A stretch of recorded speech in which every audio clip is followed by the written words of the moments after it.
وَلَا تَقْرَبُوا الزِّنَا إِنَّهُ كَانَ فَاحِشًا۔ اللہ نے قرآن کے اندر بیان فرمایا زنا کے قریب بھی مت جاؤ، یہ بہت بری چیز ہے۔ زنا ایسی چیز ہے جس نے انسان کی نسلوں کو برباد کر دیا۔ زنا ایسی چیز ہے جس نے انسان کے اللہ اکبر چہرے کا نور ختم کر دیا۔ زنا بہت بری چیز ہے میرے پیارے، ذرا یاد رکھیں، حجت الاسلام امام غزالی فرماتے ہیں زنا وہ ہے جس کا قرض انسان کو دنیا میں ہی چکانا پڑے گا۔ زنا ایسی بدترین بلا ہے جس کا قرض انسان کو دنیا میں ہی چکانا پڑے گا۔ اگر وہ کسی کے ساتھ زنا کرے گا تو یہ اس کے گھر پہ بھی لوٹے گا، کوئی نہ کوئی اس کے گھر پہ بھی زنا کرے گا، یا اس کی بہن کے ساتھ، یا اس کی ماں کے ساتھ، یا اس کی بیٹی کے ساتھ، یہ ضرور اسے چکانا ہی چکانا ہے۔ زنا وہ بدترین فعل ہے، اللہ اکبر، جس نے نسلوں کو تباہ کر دیا۔ فاحشی اور بدکاری وہ اتنی بری چیز ہے جس نے قافلوں کو تباہ کر دیا، جس نے لوگوں کی اللہ اکبر نسلوں کو ختم کر دیا۔ زنا وہ بدترین چیز ہے جس نے انسان کو اللہ اکبر جیتے جی اسے زندہ لاش بنا دیا۔ اس کے قریب نہ جانا۔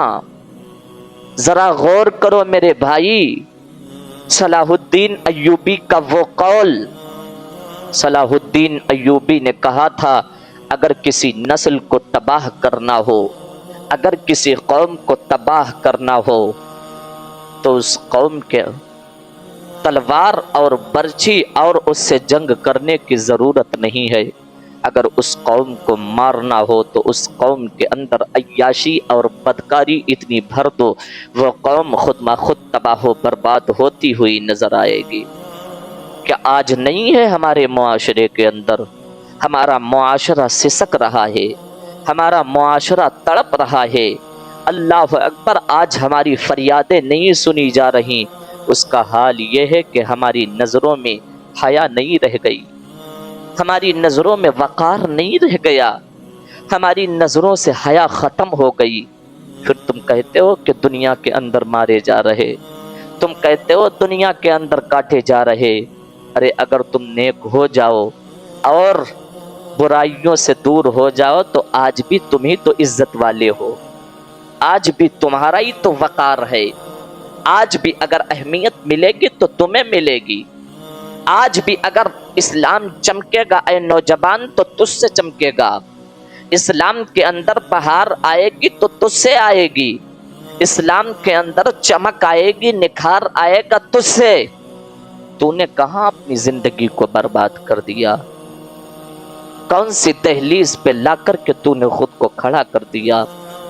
میرے بھائی، یہ زندگی ایک بار ملتی ہے، اس کو عیاشیوں کے لیے نہ ختم کرو، اس کو گناہوں کے لیے نہ ختم کرو، اس کو آوارگی اور بے حیائی میں نہ ختم کرو۔ اگر اس زندگی کو گزارنا ہے تو حضور کے طریقے پہ گزارو، اگر اس زندگی کو گزارنا ہے مصطفیٰ کے طریقے پر گزارو۔ گناہ کرو گے تب بھی تمہاری زندگی گزر جانی ہے، نیکی کرو گے پھر بھی گزر جانی ہے۔ ہر حال میں تمہیں مرنا ہے، جب ہر حال میں مرنا ہے تو کم از کم ہم ایسے مریں گے جب قیامت کے دن جب نفسی نفسی کا عالم ہو، کم سے کم ہم اپنے چہرے کو تو مصطفیٰ کی بارگاہ میں دکھا سکیں، ہمیں شرمندگی تو محسوس نہ ہو۔ آج اسی لیے ہمارا معاشرہ تباہ ہے، آج اسی لیے ہمارا معاشرہ برباد ہے۔ اس کی وجہ یہ ہے کہ آج ہمارے معاشرے کے اندر اکثر و بیشتر نوجوان عیاشیوں میں مصروف ہیں، اکثر و بیشتر نوجوان فاحشی اور بدکاری میں مشغول ہیں۔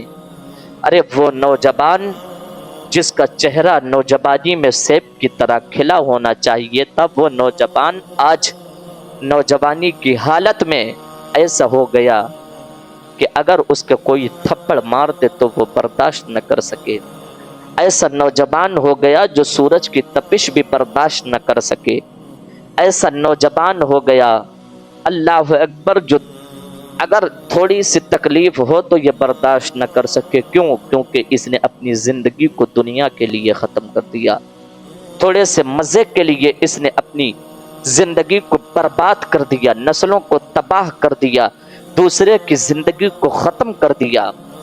تو میرے بھائی، اگر دنیا کے اندر عزت سے جینا چاہتے ہو تو اپنے آپ کو نبی کے سانچے میں ڈھالو، مصطفیٰ کی زندگی کو اپنے لیے طرز عمل بناؤ۔ آقا کی زندگی تمہارے لیے بہترین نمونہ ہے۔ اس دنیا کے لیے نہ جیو، اس دنیا کے لیے اپنی آخرت تباہ نہ کرو، اس دنیا کے لیے مصطفیٰ جان رحمت کو ناراض نہ کرو۔ اگر آقا ناراض ہو گئے تو ہم سے پوری دنیا راضی ہے، کوئی فرق نہیں پڑتا، نہ ہمیں سکون ملے گا۔ اگر مصطفیٰ جان رحمت ہم سے خوش ہیں، پوری دنیا ناراض ہے، تو پوری دنیا مل کر کے ہمارا کچھ نہیں کر سکتی۔ تو لوگوں کو نہ خوش کرو اس دنیا کی عیش و عشرت چیزوں میں، اس دنیا کی عالی شان چیزوں میں اپنے دل کو مائل نہ کرو۔ اگر دل کو مائل کرنا ہے تو حضور کی جانب اپنے دل کو مائل کرو۔